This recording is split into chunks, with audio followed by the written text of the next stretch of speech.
Bom dia, gente. Ai, que turma linda. Que gostoso ver vocês entrando.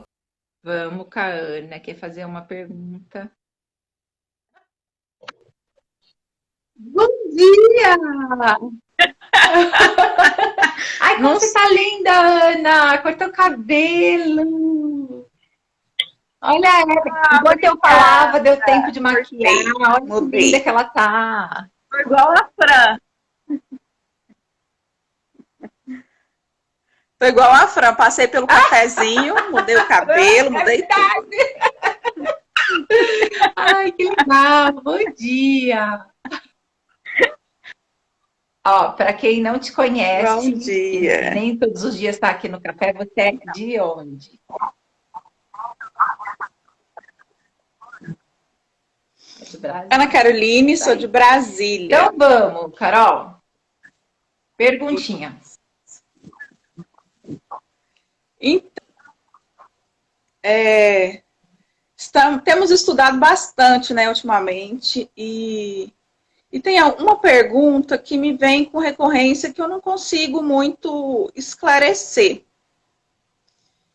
Na verdade, são duas. A primeira é: quando a pessoa resolve não ter filhos, é, é uma negação do sistema? Porque pelo que eu vejo, assim, Bert fala que o agradecer à vida é você receber e passá-la adiante. Mas se a pessoa não quiser, por livre e espontânea vontade, tá? Sem nenhum impedimento. Se ela resolve não passar essa vida adiante. Eu acho que você está pegando a vida, nascer uma pessoa. Pronto, acho que você está pegando a vida, dar a vida, nascer uma pessoa, né? Então, eu acho que ele não fala disso necessariamente de nascer uma pessoa, de ter que engravidar e nascer uma pessoa. Porque quando ele diz dar a vida, né, é você se entregar como vida ao todo, né, fazer a sua vida fluir, né, é uma recompensa. É como se aquilo ali valeu a pena, aquilo ali é. Sabe quando você planta uma plantinha num vaso, Carol, e aí você planta e você vê ela não vingando? Então você não vê ela exercendo a vida. Uhum. Por mais que ela não seja uma árvore frutífera, e a gente tem na natureza árvores frutíferas que vão, né? E algumas não são. Aliás, eu acho que todas são sim, porque todas têm como, né, repassar. Mas tem umas que a gente tem que arrancar na raiz ou pegar um galho e pôr, né? E eu acredito isso, que o Bert fala dessa vida, de dar-se a vida. Porque ele diz assim, ó, também, tem uma parte, não lembro onde eu li, que ele fala sobre as pessoas que não querem ou não podem ter filho. Ele diz assim, então você tem um propósito maior, que é cuidar de mais pessoas, né? Então, quer dizer, se é cuidar de mais pessoas, é você fazer um esforço para que mais pessoas vivam bem, né? Seja feliz ou desperte, algo assim. Não fica mais justo isso? Porque se é uma decisão da pessoa, é uma decisão da pessoa. Eu vejo assim também, Ana, olha só. Se a gente pegar aqui no Brasil, né? História do Brasil. Antigamente eu estou falando da idade da minha mãe tem 70 anos, eles tinham quantos filhos, né? Eles tinham 13 filhos, 15 filhos, 12 filhos. A minha mãe mesmo, ela é em 13. Então, aí depois vem vindo, aí a gente começa com 4, 3, 3, 2, 2, 1. Hoje as pessoas têm um filho. Quando vem dois, a pessoa fala, nossa, nossa, né? Então, a gente vê que o Brasil, ele é bastante populoso, ele já está grande, né? E é algo muito engraçado que quando eu fui à Nova Zelândia, chegou uma mulher, ela tinha uns 6, assim, né? Daí eu olhei pro meu amigo que estava comigo e falei, nossa, olha só que legal, ela deve ter chamado a vizinhança inteira. Ele disse, não. Você não ouviu ela falando? Eu falei, não, é tudo filho dela. Eu falei, o quê? tudo filho dela, 6 filhos. Daí ele disse, sim, Ana, aqui, primeiro que elas têm o salário mãe na Nova Zelândia, né? Porque você engravida, tem um filho, e cada filho o governo te ajuda. Porque você agora tem a função mãe. Foi muito engraçado isso. Daí ele diz assim, então é muito comum as mães terem de 3, 4 filhos para cima. E daí eu perguntei uma certa vez para o Dani, quantos mil habitantes tem a Nova Zelândia, né? Porque é um país bem pequenininho, é uma ilha. Daí ele disse, olha, ao todo, nós somos em 5 milhões de habitantes.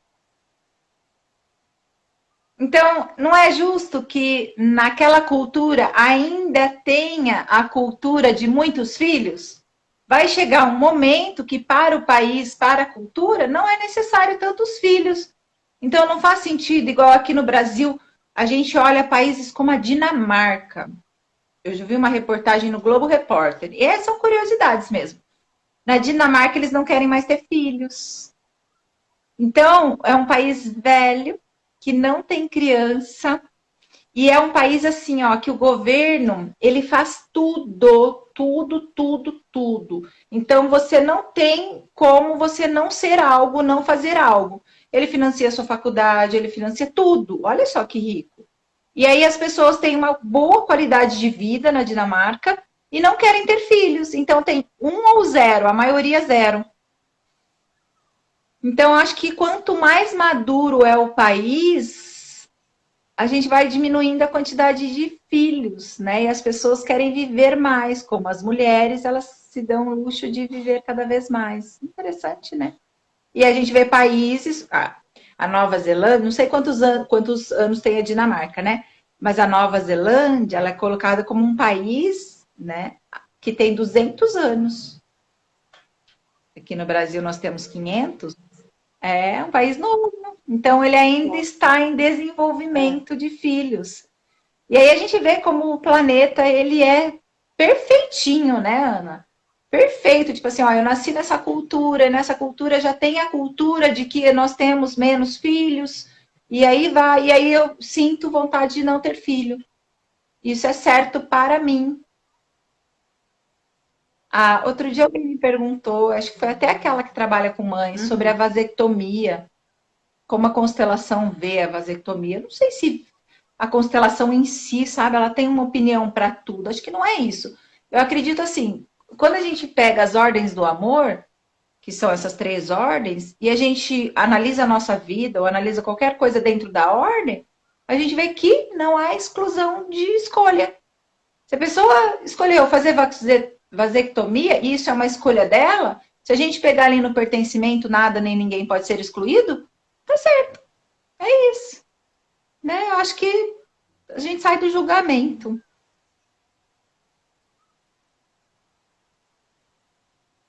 Teoricamente, a vasectomia e a ligadura só são feitas depois que as pessoas já têm filhos, né? Às vezes 2, acho que a ligadura Então, é 2 pode até filhos, ser a uma vasectomia tem lei. uma idade X. E aí eu Mas, ó, pode ser uma lei, mas você acha que aqui no Brasil funciona? Tipo, se uma pessoa quiser mesmo fazer, você acha que ela não consegue aqui? Então, somos um país que damos um jeitinho para tudo. É cultural. Não estou falando de mim, nem estou julgando isso. O nosso país tem a cultura, a gente consegue tudo.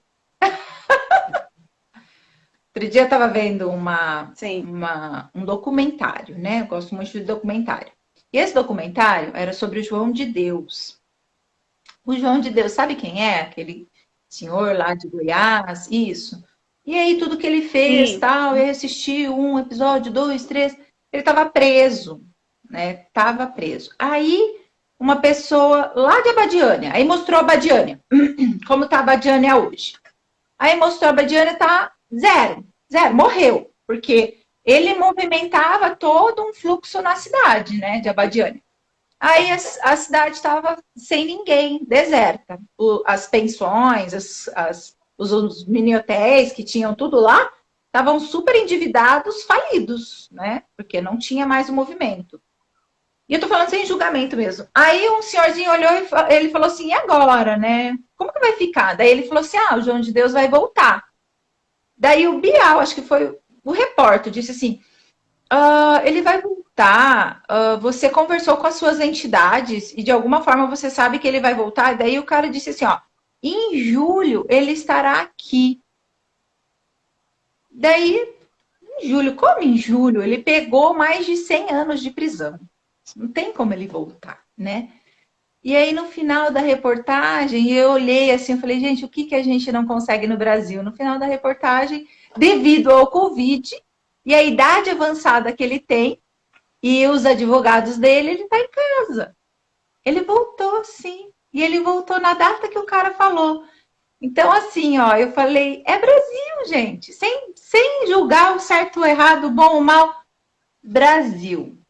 Né? Nós temos a cultura e a gente vai conseguir aquilo, dá um jeitinho e você vai conseguir. Aquilo que você acreditar que é para você. Né? Então, tem coisas que a gente olha e a gente diz, é isso, aqui é assim, e foi esse o país que eu escolhi para viver. Eu não estou julgando o Brasil se isso é certo ou errado, se de alguma forma isso é errado, mas eu acho que é algo que às vezes escancara, né, Ana? Algo que a gente não quer ver, algo que a gente não quer olhar, que daí a gente fica com tanta raiva que a gente fala, mas como? Meu Deus, que injustiça! Por quê? Olha o que ele fez, não sei o quê. Porque, assim como ele, tem vários que acontece a mesma coisa e só não são famosos, mas que acontece a mesma coisa, né? E ele mostrava o quanta fortuna ele acumulou, né? Quanto dinheiro ele conquistou.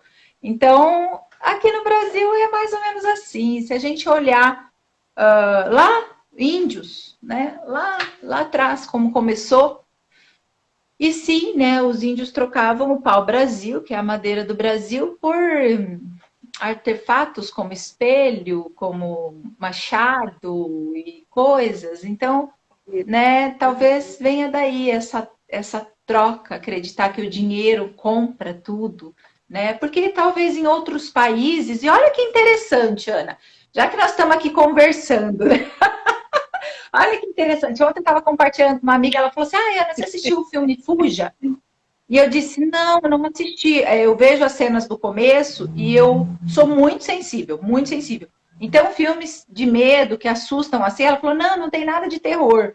Ela contou um pouquinho sobre o filme, falei: interessante, mas sabe que tem um caso nos Estados Unidos, não sei se é nos Estados Unidos ou na Califórnia, mas vamos lá, é fora do Brasil. E que tem uma mãe que ela usou a filha, né? Tem um documentário sobre isso, que até vai sair um filme. E que ela começou a dar remédios para a filha, para dizer que a filha era deficiente. E aí o governo dava muito para essa mãe, porque lá fora é assim. E essa mãe, ela começou a sair com assim, tirar foto com famosos, pessoas doarem casa, carro, um monte de coisa. E ela colocava mais remédio para a filha, e a filha ia ficando cada vez mais debilitada, mas ela não era deficiente. Ela só estava à base de remédios, né? E essa menina se apaixonou por um menino, e ela tinha a vizinha achava um tanto estranho, mas a mãe já tinha mudado de cidade várias vezes. Então a menina tinha uma idade, a mãe dizia que ela tinha menos idade. Olha, e é um caso verídico. E aí o que aconteceu? Essa menina se apaixonou, e aí ela conseguiu no computador entrar em contato com esse namorado, e o namorado veio, e ela e o namorado mataram a mãe. Assassinaram, e depois de um tempo a mãe foi achada morta em casa, porque não viram o movimento, o vizinho chamou, ela foi achada morta em casa. E quando chegaram lá, aí a menina foi presa, porque daí veio a investigação, tá, achou o namorado, achou as conversas, achou a menina, ela tá presa e ela tá presa até hoje. Então, esse caso na justiça nos Estados Unidos, porque assim, ó, se ela matou, ela vai cumprir pena. E eles não querem saber o quê, por quê, o que acontecia, né? E aí, quando apareceu no final desse documentário, tem uma menina que ela fala casos bizarros. Ela faz ela tem um canal que chama Casos Bizarros, e tá nesse caso aí. Ela só conta a verdade, mas algo que aconteceu que é muito bizarro. Os Estados Unidos disse assim, ó, matou, cumpriu pena. Então, ele é muito reto, sabe? E aqui no Brasil, a gente não é tão reto. Tipo, você fez isso, você tem isso de penalidade, porque assim, depende quem você é, o que aconteceu, como aconteceu. Então, essa menina, ela, no final desse documentário, ela estava super bem. Ó, ela andava de cadeira de rodas, tinha os dentes podres, a mãe raspava a cabeça, e no final apareceu ela presa, óbvio, uma pessoa normal, de cabelo comprido, sadia, tal. Então, assim, e o nome do documentário, se quiser procurar nesse caso bizarro, é Quem Matou Quem. Porque, na verdade, quem que estava matando quem? Pela vida, né? Como se ela tivesse adquirido a Ela está liberdade presa, agora. mas Né? ela Ela está está livre. presa, mas ela está livre. Exatamente. E depois ela vai cumprir, eu nem sei quantos anos, né? Porque depende como matou, de que forma, tal, você fica preso aquele tempo, depois ela vai sair, né? Sei, é algo que a gente olha e fala, meu Deus, né? E assim é naquele país, para aquelas pessoas de lá. Olha que interessante, né? Realmente é da gente analisar, né? E aqui no Brasil é feito dessa forma.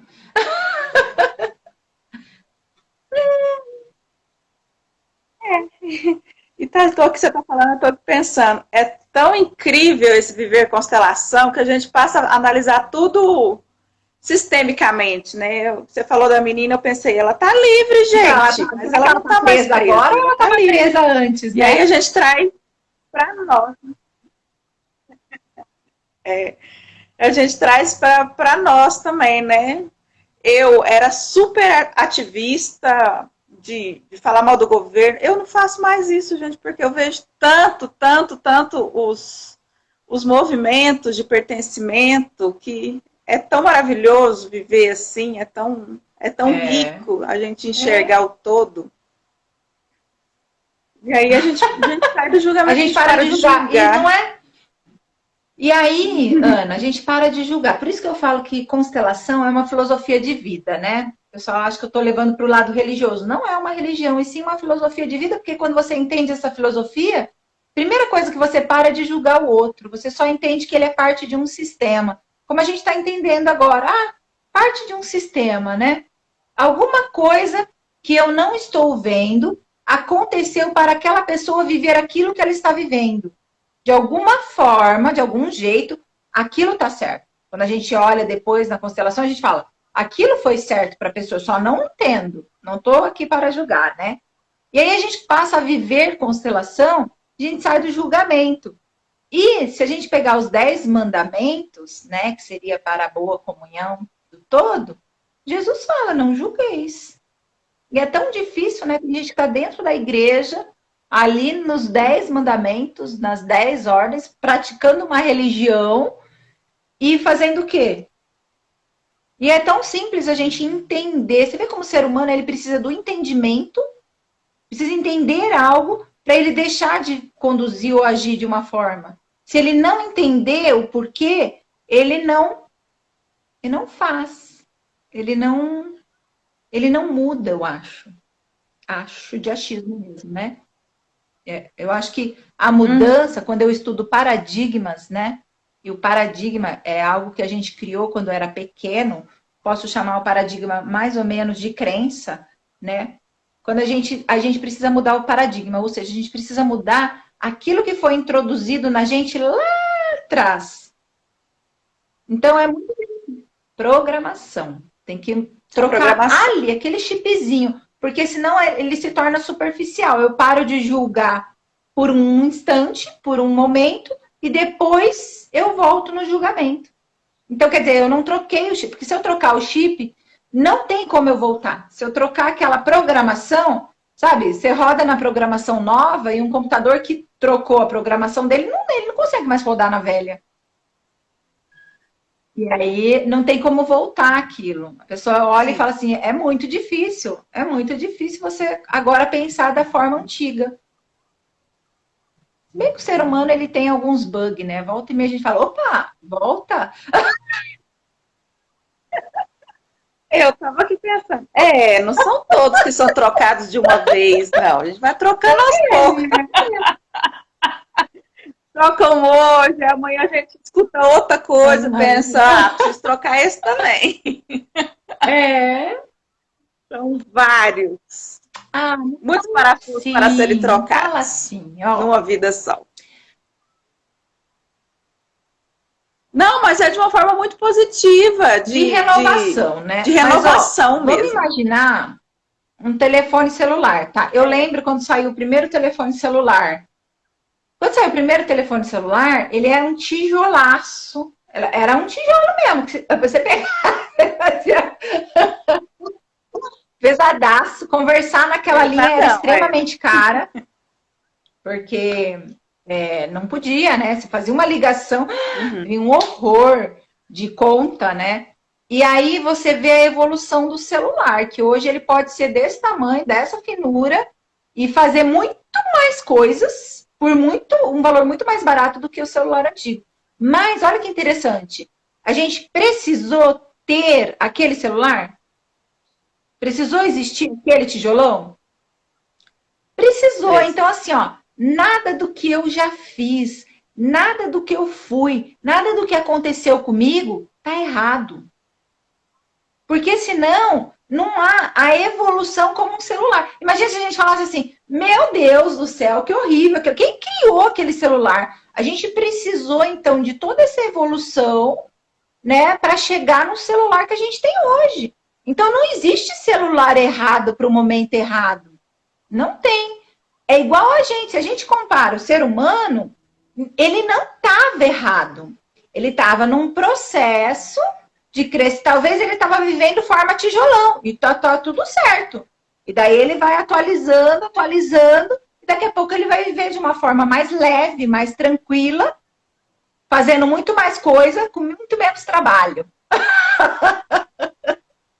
É o celular moderno. Daqui a pouco a gente está vivendo em modo moderno. Né? Nova era. Não faz sentido, Ana? Muito, é exatamente culpa. isso. Não tem. É evolução. Ai, quando eu era assim, ó, você era assim porque você tinha que ser assim. E deu. O celular tijolão era tijolão porque ele tinha que ser tijolão. Era o melhor que eles podiam fazer para um celular que cabia na bolsa. Era o melhor. Aquela bateria pesadaça que esquentava, né? Depois veio uma série de celulares que esquentavam atrás, assim, eles pegavam fogo de quente. E assim foi. E eles vão cada vez melhorando. Assim é o ser humano, gente. Tô me comparando com o celular agora. Olha onde chega o nível de conversa da pessoa. Eu gosto de fazer essas comparações para a gente entender e perceber. Com essa comparação, só quero dizer, não existe culpa. Para! Ai, mas eu fui, para! Você foi o que tinha que ser para acontecer o que acontece hoje. Por que você acha que a gente tem os celulares modernos hoje? Porque eles foram aperfeiçoando cada vez mais. Se aquele tijolão não tivesse problema nenhum, não tivesse dado problema nenhum, você acha que celular que a gente teria? O tijolão. E tava certo pra gente, não é? Então daí a pessoa falava, ai, ele é caro. Aí a população já não compra. Ai, mas falar nele não dá. Ai, prefiro fixo. Hoje telefone fixo. Quantas pessoas têm telefone fixo? Ixi, nem é bem isso mesmo. Então, acho que tudo pertence, Ana. Tudo faz parte da evolução e nós estamos dentro. E aí volto na pergunta do começo, que se uma pessoa não quer ter filho, faz parte da evolução e tá certo. Tá certo. Né? Que bom. Que bom. Aliviada. E é bom entender isso também para passar adiante, sabe? Né? Porque amanhã... Por isso que é gostoso a gente entender. Podia dar uma resposta e dizer sim, não, acabou. Não, a gente entende tudo isso e a gente tem informações a passar, né? Chega pessoas direto, Ana, será que eu tô errada? Eu não quero ter filho. Por que ela se sente errada, às vezes? Porque ela não quer ter filho. Ela se sente errada porque ela pertence a um sistema que prega que tem que ter filho. E o sistema, e não é cultural Muitos, isso? inclusive. Né? Sim. Isso, amada. Certo? E respondi. Tá lindo. Sim, com Então, certeza. tá bom, gratidão, Foi ótimo. Ana. Ah, eu te chamo de Ana, não tem, porque eu sou Ana, daí eu fico te chamando, mas eu sei que você é chamada de Carol. Obrigada. Carol, obrigada. Pois é. Obrigada pela Legal, Diana. participação.